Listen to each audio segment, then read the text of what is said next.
Good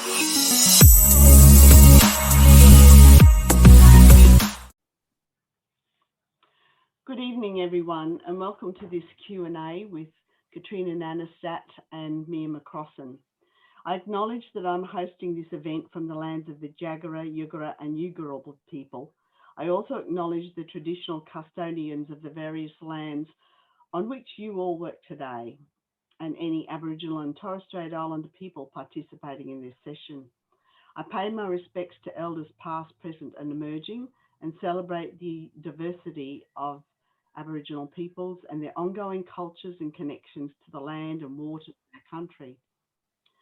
This event is being hosted by Booklinks for two reasons. One, to whet your appetite for the Booklinks Story Arts Brisbane Conference, 17th to the 18th of October. And two, to highlight writing historical fiction for children as we introduce our new biennial award.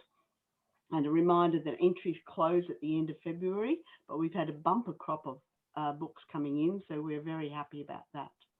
I'm now going to introduce you to Mia Macrossan, who is our coordinator for StoryLinks, and she is the one who coordinates all our reviews, interviews our authors, publishes great lists of resources, and runs writing competitions for both children and adults.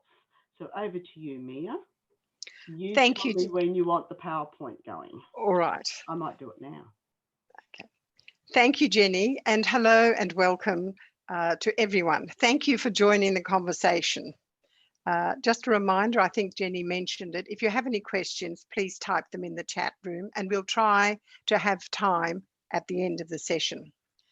Now, Katrina, thank you for joining us. She's an award-winning Australian author and her books include We Are Wolves, The Girl Who Brought Mischief, the story of Inga Maria, who comes to a tiny island in Denmark to live with her grandmother.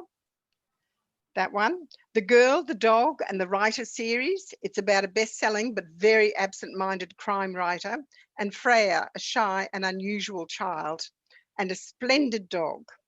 Then there's the Olive Grove series. Olive goes to a boarding school, I love this, for naughty boys, talking animals and circus performers.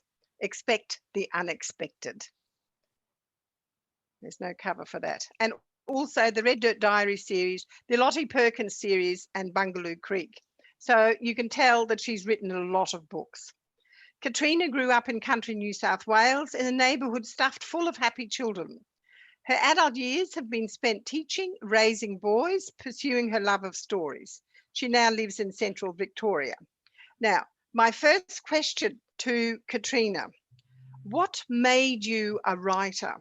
What is it in you and about children that made you a writer of children's books?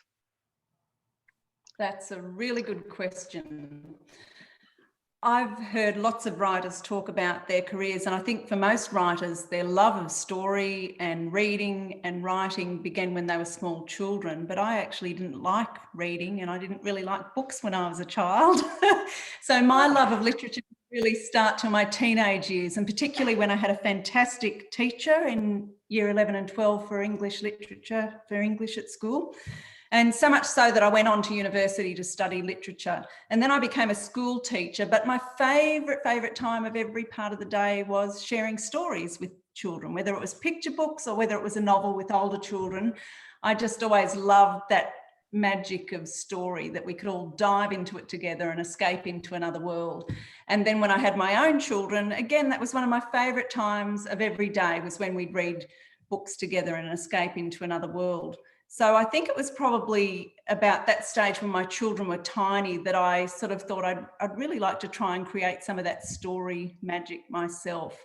And that's when I got serious about writing and started trying to write stories. I always thought I'd write picture books. I suppose because my children were little and that's what we were reading a lot of. And I've always liked drawing. I'm not fantastic at it, but I just love pictures and drawing and the whole interplay of picture and text in picture books.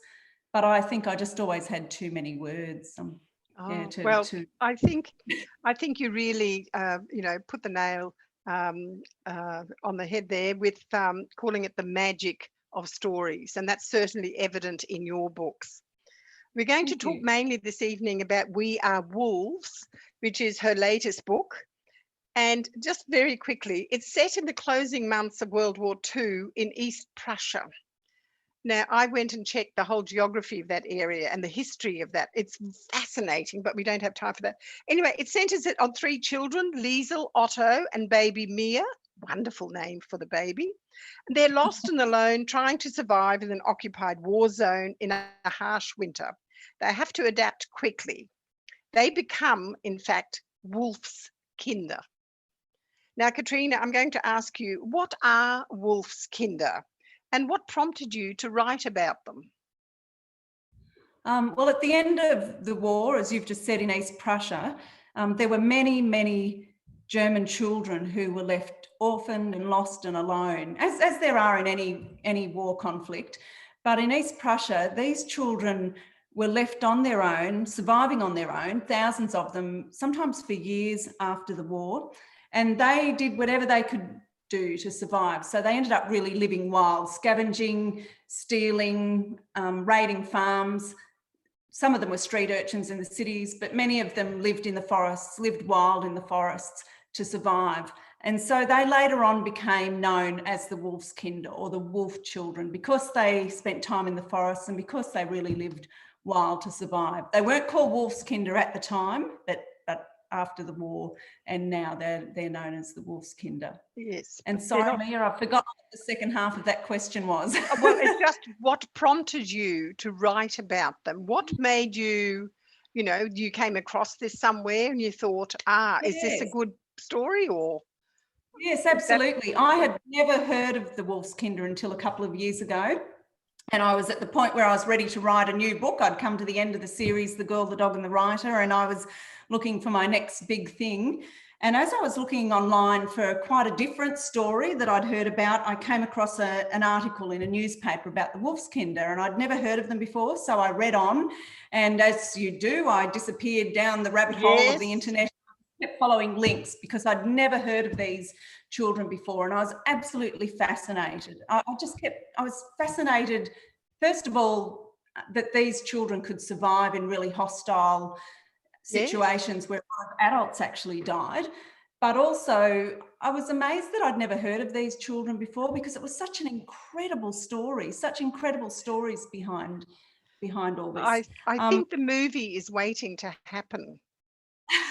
Wouldn't that be lovely? I think it would make a terrific, or a TV series. It's very visual. Yeah. I think just keep your fingers crossed on that. I mean, how did you set about writing your research? I think, was it all internet?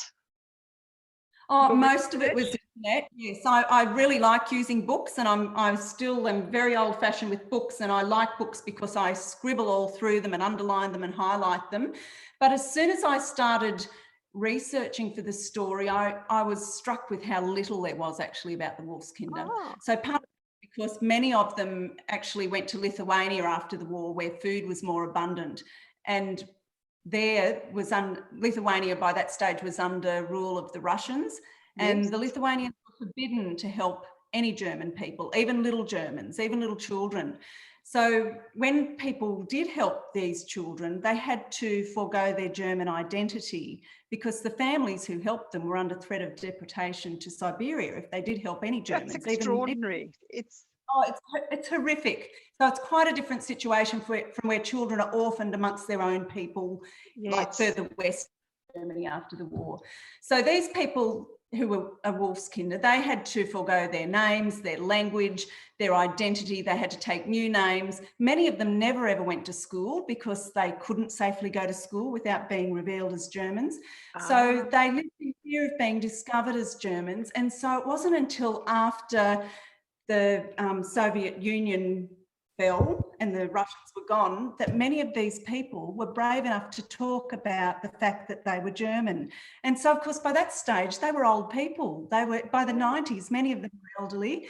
And by the time these stories started to come out and started to be collated by a few people, many of the Wolfskinder had passed away. So there's a real dearth of material on them, and certainly not much that I could find in English, and certainly less of first-hand accounts, video accounts. But I did find my way to these things, you know, these first-hand accounts, bit by bit. I read lots of blogs and articles, and I finally found a couple of biographies that were really helpful. I found this book, which I think might be published, but it's a woman in America who she's written her account about being a wolf child, and it's fantastic. This was just gold.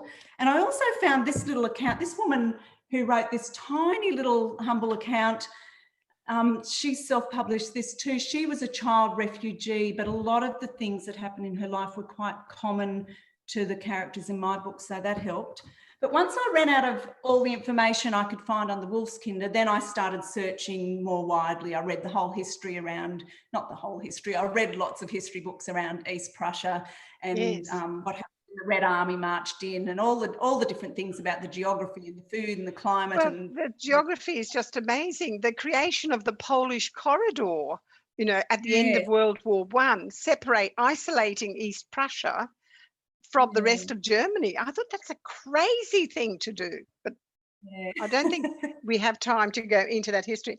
I want to ask you, you wrote in the beginning of the book, you say the challenge came in finding the balance between creating an interesting and appropriate story while being respectful of the real Wolfskinder and the horrors they endured. Because as you read the book, I mean, I think one of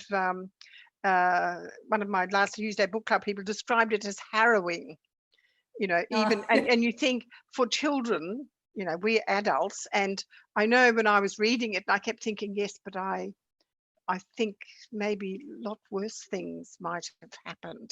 So my question is, tell us something about that process. What did you put in, leave out? How did you work that balance? What do you think? Well, you know, how did you create that balance? Interesting and appropriate story, but still, you know, you don't want to diminish the suffering of it, which you haven't, but yes, sorry, I'll let you answer it. So once I'd finished my research and I felt like I had my three little characters quite firmly established in my mind, I thought I was ready to write. But as soon as I started writing, I did find that. I just all of a sudden thought, oh my goodness, I'm writing a story. It's fiction, but it's based on real life things that happen to real life people. I need to be respectful of that and honour that. And I wanted to share the story honestly. I didn't want to gloss over it or make it, you know, a fairy tale out of something that was hideous. So I really struggled with that. And I came to a solution with a few things. First of all, I recognised that it's a story, not a history book. So I can choose what goes in and out. So as long as I'm accurate. And so I put in as much as I needed to do to create some knowledge about that time in history and to set the scene for my story, but I didn't have to put everything in, and I didn't have to put anything in that was inappropriate. So I'm the story writer, I have that choice. And that was, I know that might sound like a really basic thing to recognise, but that was quite liberating for me writing the story once I realised that. I don't have to put everything in. It's interesting, sorry to interrupt you, Kate, but I find it really interesting that you say that because, sorry, this is a slight tangent, but I've heard of cases where people writers have said, well, why didn't you mention this? And why haven't you put that in? And, you know, you should have mentioned such and such. And really, what you say is so true. It is your choice. You know, you can't write the story that other people, it's your story, what you're writing. Exactly. And this is just one part of my research. This is a brilliant history book about the death of East Prussia. That is just one part of my research. You can't put everything in it. No. The other thing that really helped me was I thought these stories also have beautiful aspects to them. Many of the things I read about had lovely stories of kindness amongst them, people's generosity and self-sacrificial love. There's stories of resilience and courage and, you know, great qualities that you can focus on in a story. I also made sure I put plenty of humour and light in my story. But the really the really helpful thing was that my story is narrated by 11-year-old Liesl. It's told by Liesl, the oldest wolf child. It's told by her as events happen. And so because she's the narrator, she can only tell about what she can see. And because she's only one place at a time, she can only see one thing at a time. And there's also that thing that she describes things at times that an older reader will go beyond the words she said and understand more about the situation, whereas the younger reader will say, oh, Liesl can see this, and that's all they'll see in the story. So because the narrator only tells what she can see, that allowed me to guide her along a path where she didn't go past anything really nasty I didn't want children to be exposed to. No. Oh, thank you. Because that is really a wonderful segue into my next question, which is, how did you choose your three main? How did they appear? How did you choose them? Because you've got three children. Liesl, and oldest was the girl, and she's 11, and you must have chosen to make her 11. Otto, named after your magpie, I believe. My magpie was named after the character, actually. I'm sorry. I thought it was the other way around, but fair enough. And then the little baby Mia. How did you choose, the ages, sex of those three? You didn't go for two boys and a whatever. Why did you pick what you did? Definitely that it was a storytelling choice. So if I've got three children, two girls and a boy, or it could have been two boys and a girl, I've got different genders. I've also got children from 3 different age groups, because I'd read all these stories about different children of different age groups when they became Wolfskinder, and the way different children are affected by things is very different, and the way we as individuals are affected is different. So that allowed me to explore a whole heap of aspects of the Wolfskinder's existence in having those 3 ages.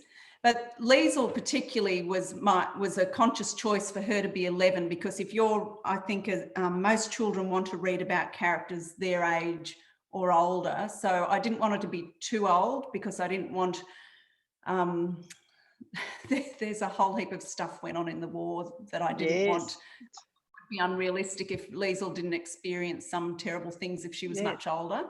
So that was a choice, not to make her too old, but I wanted her to be old enough that she could protect her siblings and that she could tell the story in a meaningful, insightful way to a certain extent. And also she's the one who has that fierce loyalty that keeps them alive, and also her fierce loyalty to Hitler and her country. And it was a wonderful beginning, as the story goes on. Liesl's journey from that love of Hitler to the end, where she realizes, is sort of is a story within the story, obviously. I was going to ask, how closely I think you may have answered this question, do the lives and experiences of the children, Liesl, Otto and Mia, mirror what really happened? Are any of your characters based on a real person? Where you read an account? No, none of my characters are based on a real person, but the things that happen to them are based on things that I had read about in my research about the Wolfskinder and about refugees as well at that stage at the end of the war. So many of the things you'll read about, like the flight when the Russians invaded, that really happened to people. And that's when a lot of children were left lost and alone in that chaos and that violence. The issues about children surviving on their own in the forests and in the snow and scavenging and stealing and eating bugs and grass, slugs and all those sorts of things, that I'd read about accounts about that.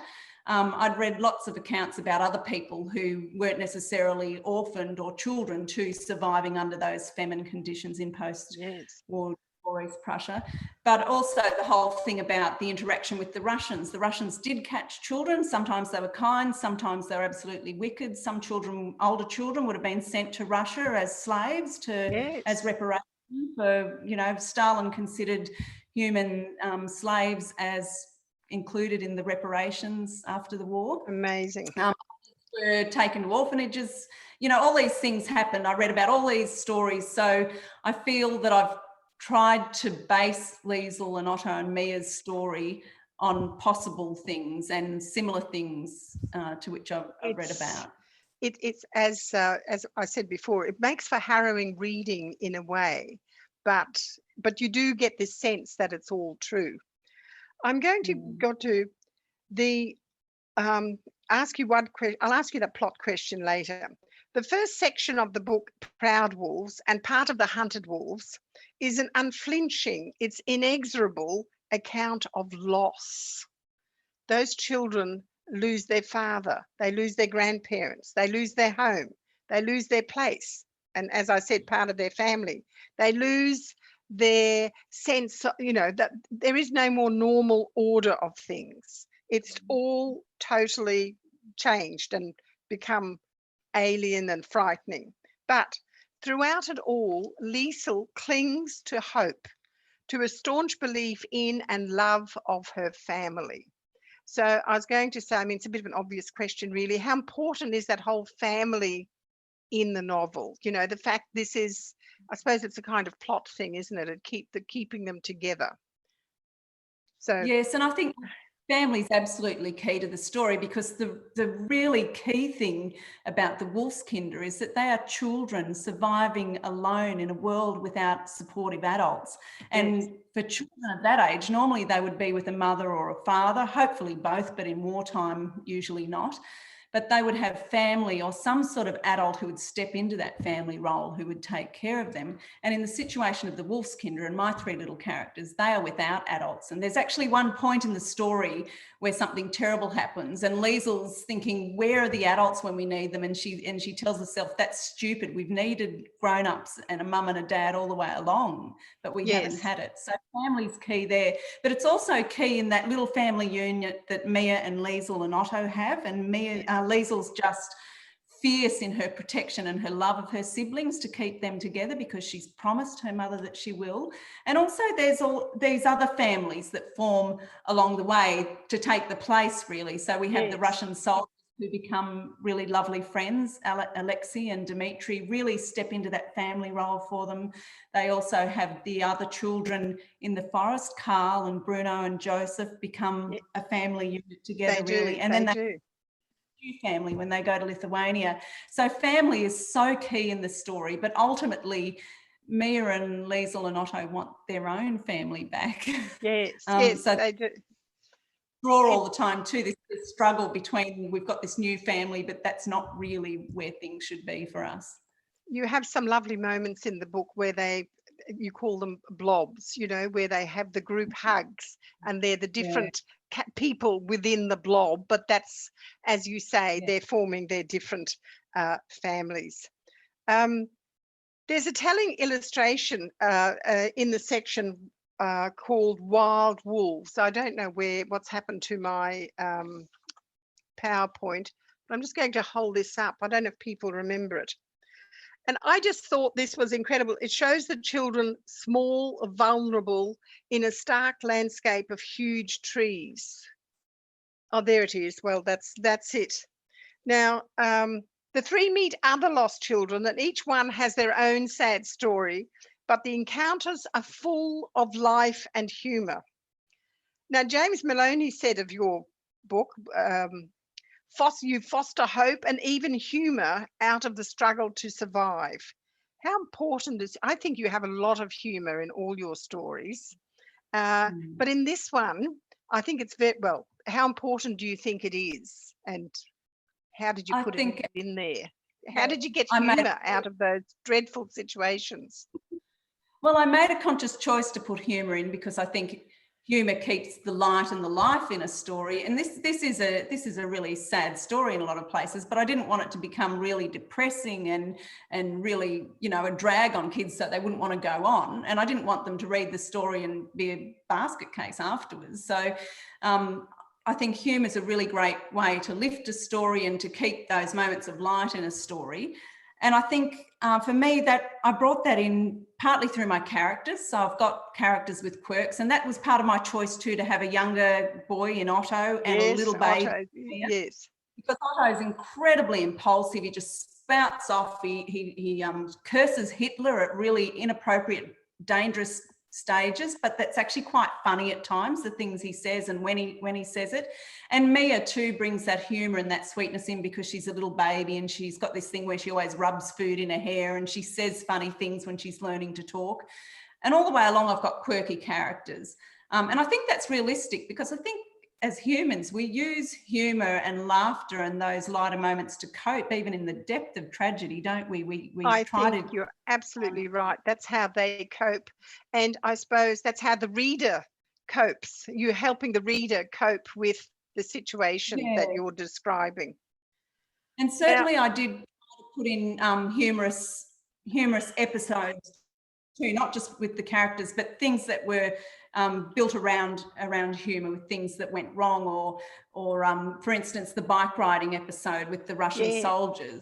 I thought that was an opportunity, even though that was a really dreadful situation where they were captives of the Russians. That there was this occasion where we could have some fun, where they were riding bikes and where there could be funny episodes where someone got on the bike and learnt to ride but didn't know how to stop, so rode off into the sunset sort of thing. So I was very mindful of putting those light moments in amidst the other stuff, but still trying to keep it realistic, you know, not slapstick comedy or anything too over the top. No. I was really, you know, on the second reading particularly, I noticed that a lot of this story is about the getting, the finding, the stealing, the dreaming, and the talking about food, as well as preparing and eating it, you know. And the dreaming and talking of the food is quite different from the food that they actually prepare and eat. I mean, in a memorable episode, I'll never forget it. Otto and Liesel, they eat slugs to stay alive.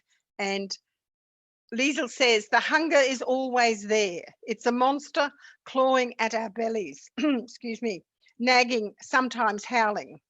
How did you, I mean, I think you may have covered this. Did you, I wanted you to say something about the food in the whole book, because they're facing starvation, aren't they, these children? And that's necessarily a really key part of the story, because ultimately that was the thing that took people's lives. They died of exposure, and also some people worked terribly hard and that, but hunger is what made people weak, so that they were vulnerable, or a lot of people, you know, got sick and people were starving to death. So food necessarily is a huge part of the story, and food is what took people from East Prussia to Lithuania, which is where my characters went. There was a mass group of people going back and forth between East Prussia and Lithuania to get food, because there was famine in East Prussia. And they caught trains, they were called the footboarders, because they'd jump on the trains, climb on the roofs, and or they'd swim the river or get there however they could, but a lot of them ended up staying. So, but I did get to a point when I was writing, particularly when they were in the forest, and I thought, oh goodness, I can't just have this whole section just all about them being hungry and what they're eating. And so then I started thinking, well, the food is still, the search for food and the need for food and the shortage of it was still central, but I started to wrap more episodes around the getting of food that would then make it a richer story, like meeting Joseph and Bruno, who were fishing and shared their fish, or meeting Charlotte in the house where they went to raid the house for food, and all those. Yes. I mean, I think there was a very telling sentence where the two boys, Liesel notices that they look like people who've been eating well for you know, a while, and she can tell the difference there, how they move and think. And I thought that was very telling that you did.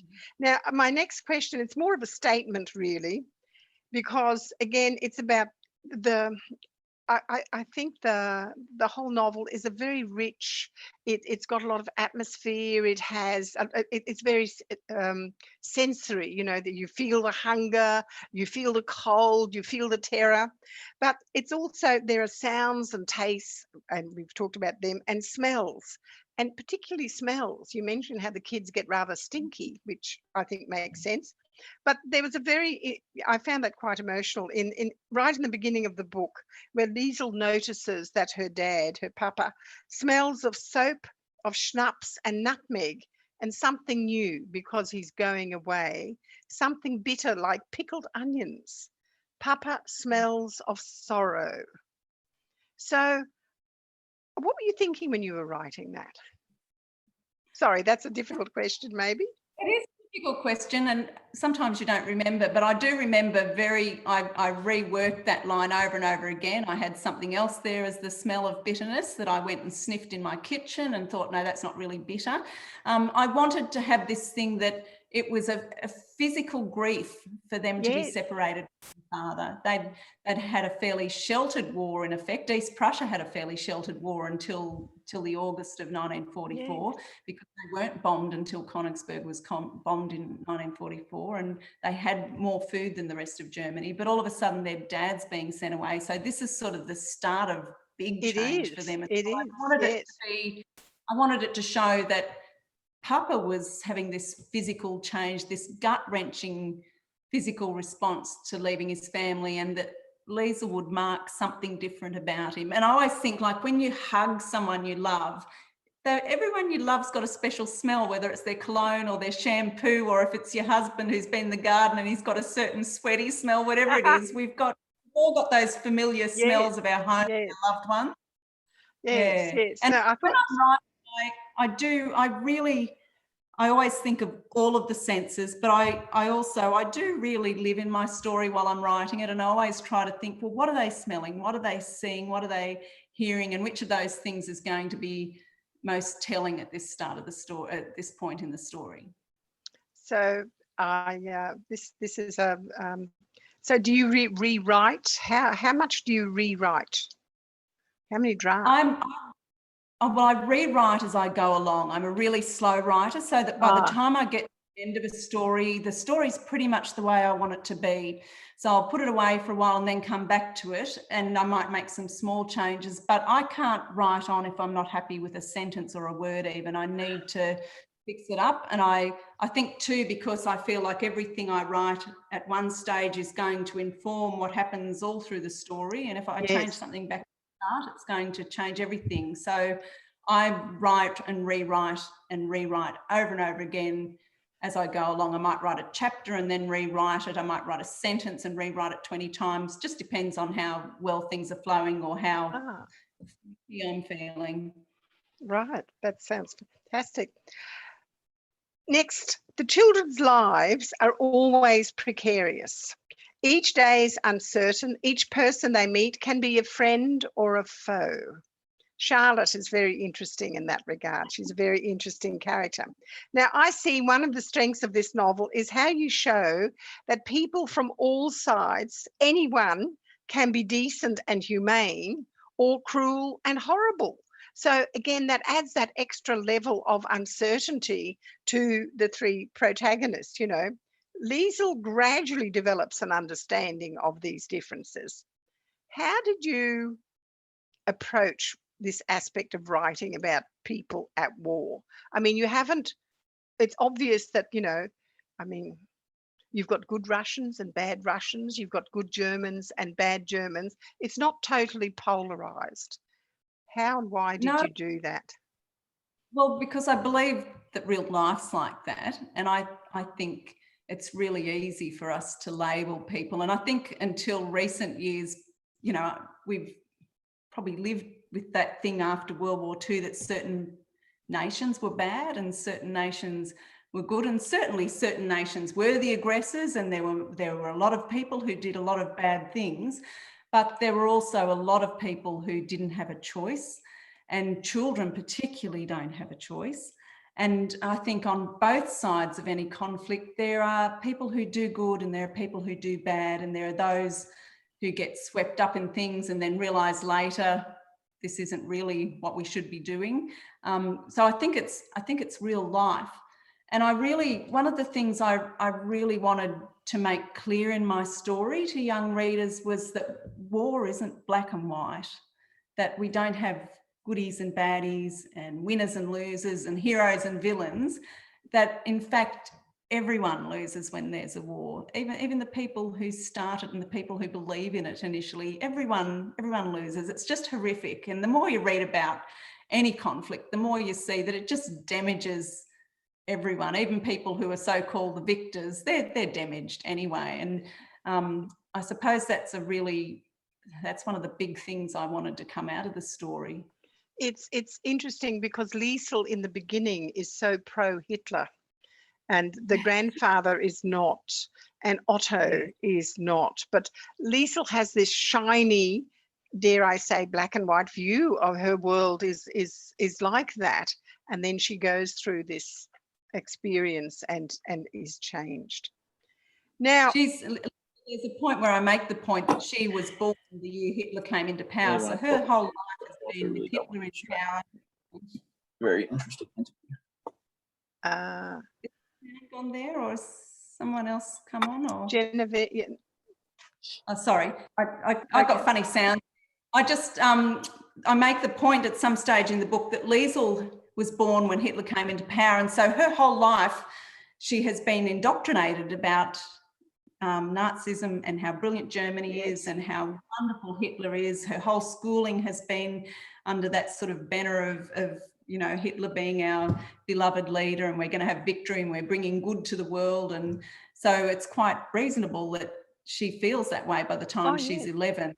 Yes, yes. It's the adults in her life are realising otherwise, but they know it's dangerous to say that. And so she's still not been exposed to that sort of alternate view until it actually affects her life. Affects her personally.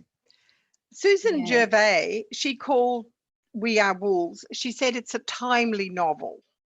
Now, I'd like you to say it's set in a war zone in 1945.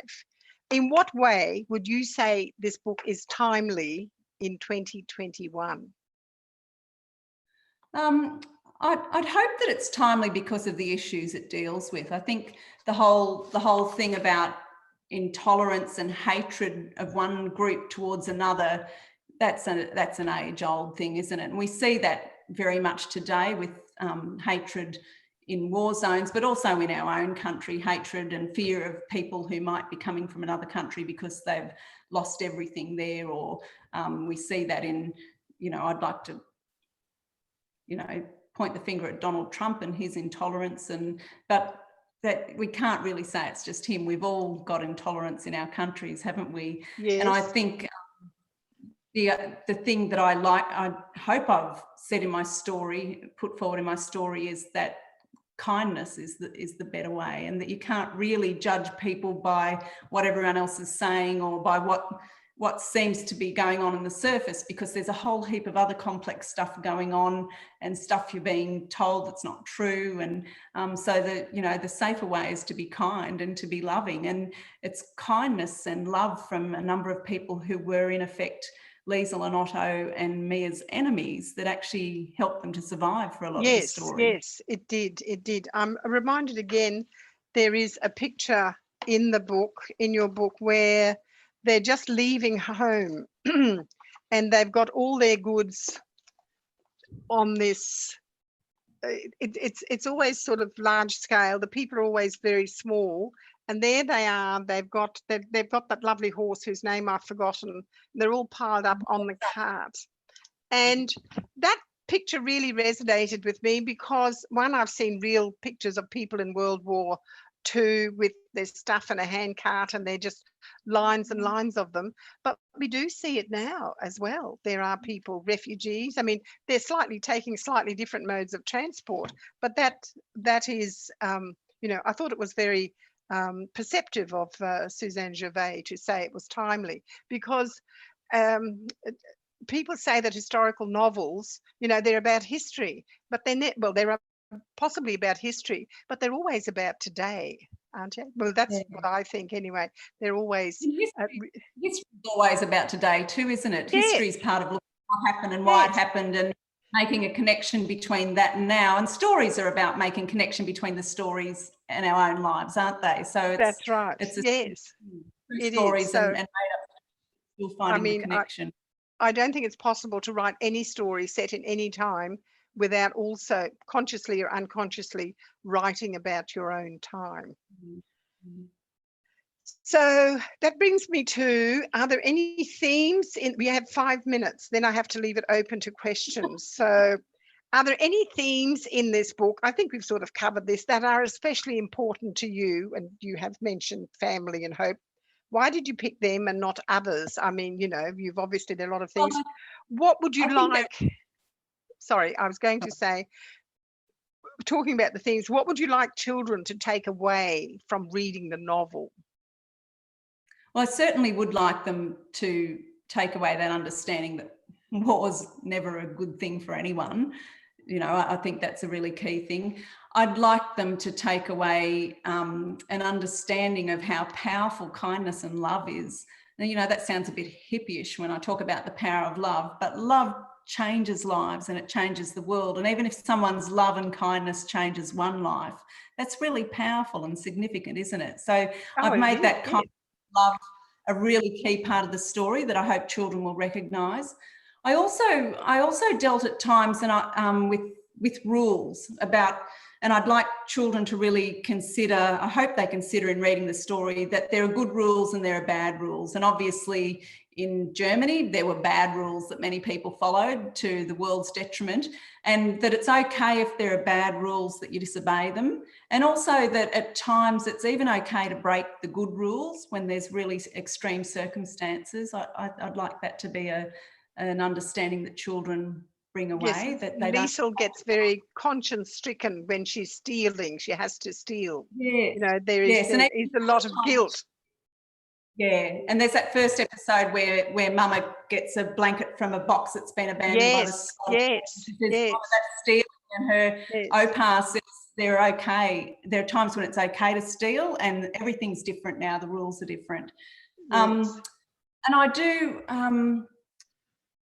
I think the other thing that I would really like children to consider, and I think this is probably one of the key things that perhaps Suzanne Gervais talking about in it being timely, is that I deal quite heavily with the issue of identity. So Liesel's changing identity of being a German girl, a good German girl, through to being a girl who's doing stuff that a good little German girl should never do, and also her growing awareness that Germany's not all roses and kindness, but also that episode when the part of the story when they go to Lithuania where they have to give up their identity is really that's what I'd like them to consider too, is that what happens when people have to give up their name and their language and their home, their country, their family. And that, of course, is what many refugees are having to do. That's right. In our world. And what many people who were the first peoples in nations have had taken from them too, of course, with losing their identity, their language and culture. So it is, we haven't really touched on that last section where the three have to, where they become Lithuanian. And I think in my background reading, I read how somebody said, when I'm in Lithuania, I feel part German, but then when I go to Germany, I feel Lithuanian. You feel, they feel, so they're in a way, they're in between two. I don't know, maybe they're at home in both or not at home in both. I don't know. Now, I'm just going to very quickly, I want to ask you some things again, mainly because I'm nosy and I always want to know these things. Tell us about a book that was important to you when you were a child. What did you read as a child? What book stood out for you as a child? Well, as I said before, I wasn't a keen reader as a child. I was given some incredibly boring books as a child. I didn't like all the earnest, serious books. So I largely read comics. And if I didn't have, I probably would have been illiterate, because comics appealed to me. They were action-packed, they were colourful, they were full of humour. And so they are what appealed to me. But I think one book that I think was really important to me as a child was Clifford, the big red dog, because I loved that thing. Yes, I remember Clifford. I just yearned to have a big red dog like Clifford that I could ride around. And I've always loved animals, and I always put animals in my story as a way of adding humour and action and silly happenings. And certainly in this story, the animals are very significant in adding lighter, sweet moments to the story as well. But if I had to talk about books that were significant really in my life, I would have to say the boring books were significant. Well, I was going to say, are you game enough to mention one, or would that be heresy? Oh, look, I hated Enid Blyton. I really hated Enid Blyton, because Famous Five, they were dull as dishwater. We had wild happenings in my backyard when I was a kid, so nothing I was reading about in books was going anywhere near what my brother and his friends were getting up to in my backyard. But a lot of the books, I went through school in the 70s. I was in Yeah. primary school in the 70s, and they were all very earnest and very dull. There wasn't Captain Underpants, and there wasn't Morris Gleitzman, and there wasn't... Roald Dahl didn't even write a lot of his books till the 80s when I was in high school. Yeah, so it wasn't really till I got to my high school years that I started to find my way to the sorts of books that I liked. I can remember reading the Lord of the Rings trilogy and The Hobbit, and then my father gave me a Leon Uris book, Mile 18. Yes. And that really, all of a sudden I thought, oh, this is what reading's about. This is exciting, informative stuff. And that's, I think, There's where I really always started. a book. There's always one book that turns a person into a reader. Okay, very quickly, before we go to questions, what is next for you? What are you writing now? Can you tell us?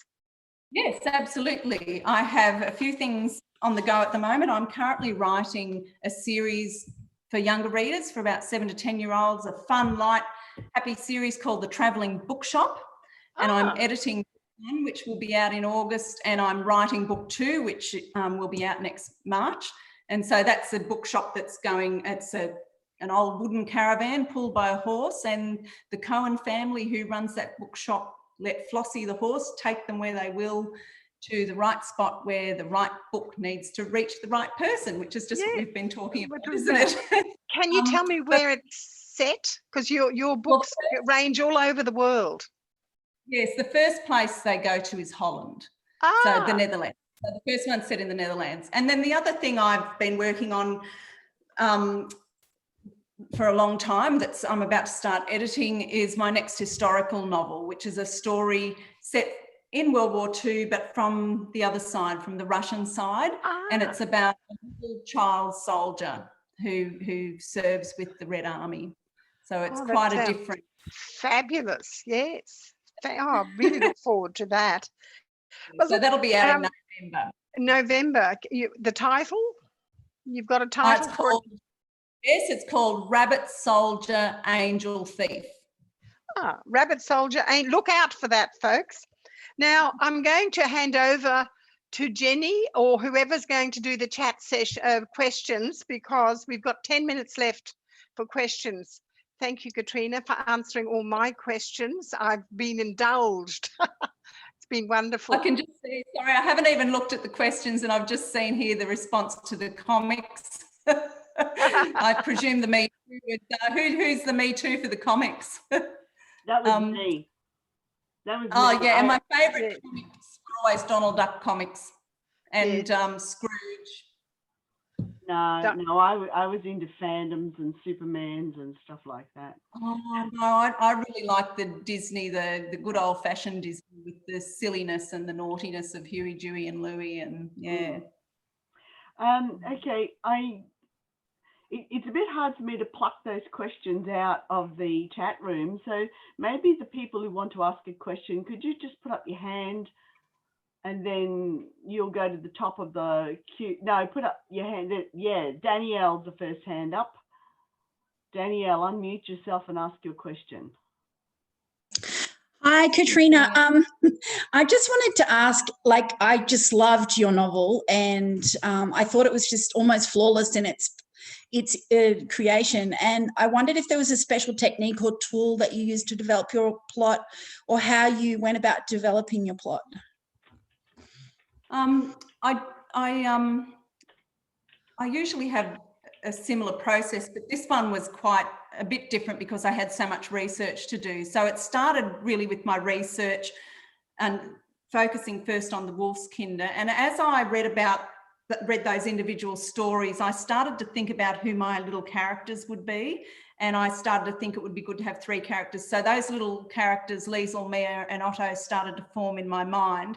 And so then as I went and researched each next step of the story, like about the history of East Prussia and what happened before the end of the war and after the end of the war, I sort of carried Liesl and Mia and Otto with me all the way. So knowing who those characters would be enabled me then to pick and choose what were the appropriate things to focus on in my research. If I found a particular story that I thought, oh, I could see those 3 little characters in that situation, or like the episode with the stealing machine in the toilets. I read that and thought that's a fun episode that children would find funny, and they could, you know, I started grabbing all these things in my research that I thought they'd be fun things to take my little characters through. So I can't remember which stage I did this with my characters, but I always sit down really for a long time and think about each of my characters too. And I did that with Liesl and Mia and Otto especially, but with my other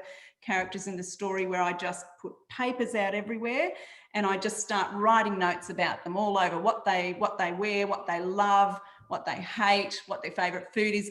Half of it won't even go in the book, or maybe 9/10 won't go in the book, but it helps me to really know my character inside out, so that by the time I get writing, I really feel like they're real, and I know them, and I know how they're going to react to different situations that they come across.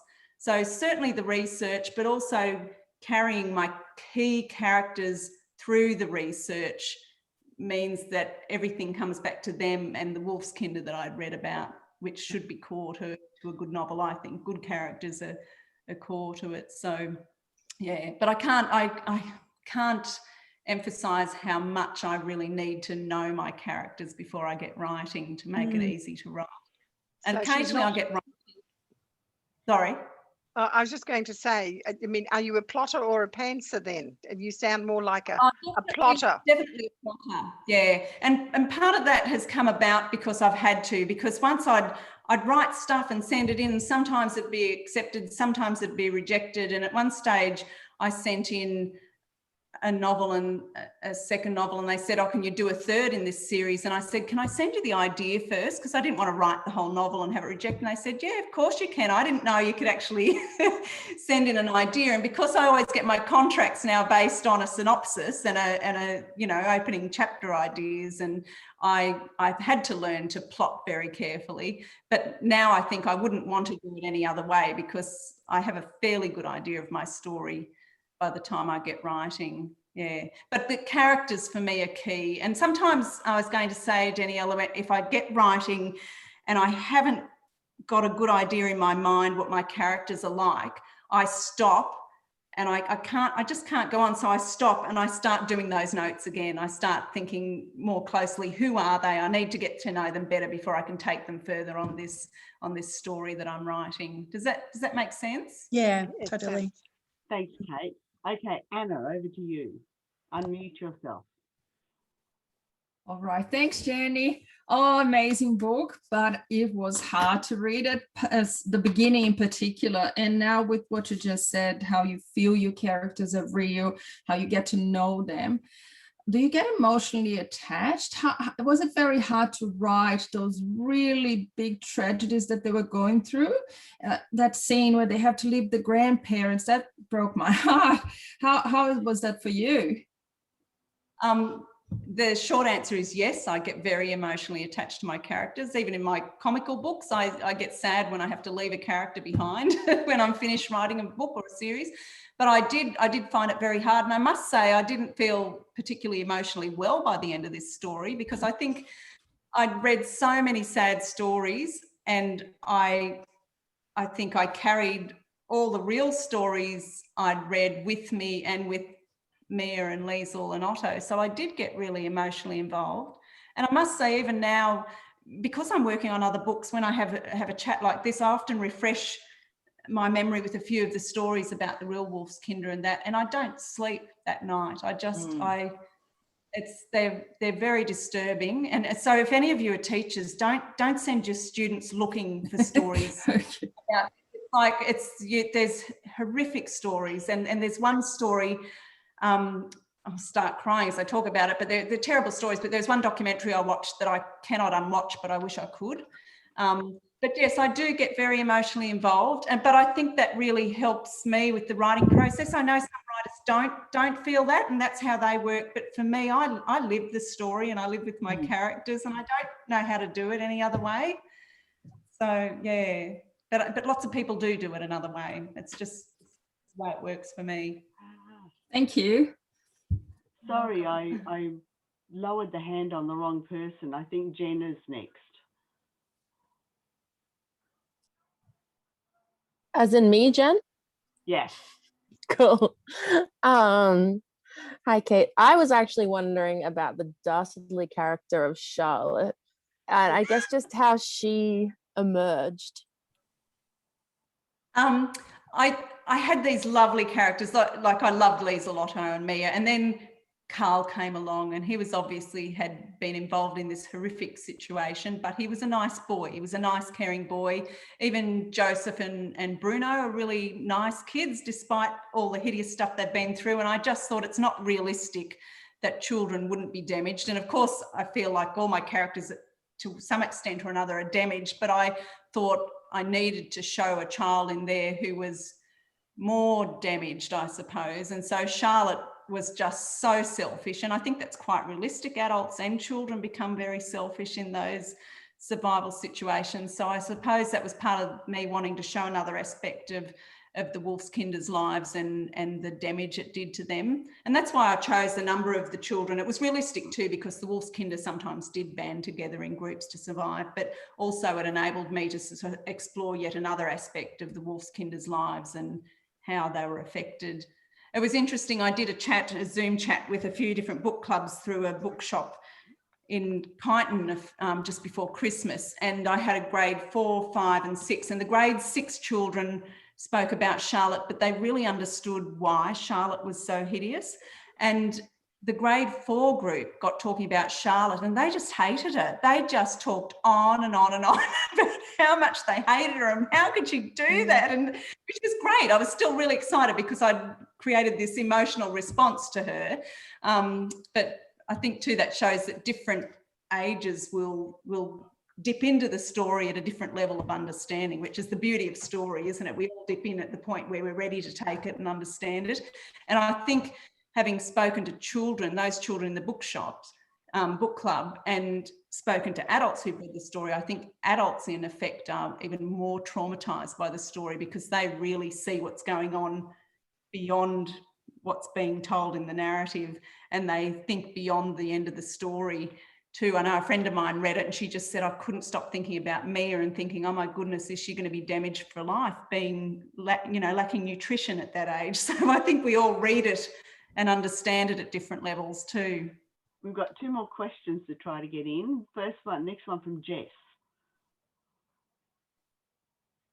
I was just wondering, what was your favourite book to write?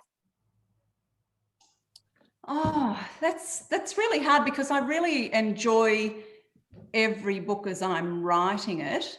I did find Werewolves very hard to write, but I really enjoyed the challenge and the research.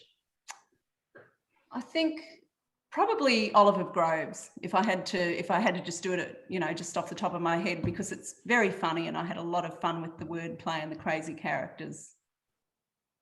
And Tyrion.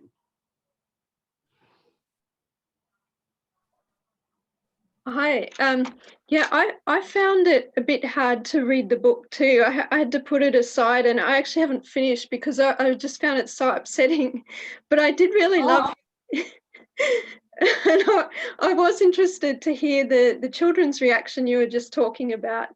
So it's good to hear that they can. Often you are more traumatized as an adult because it's more.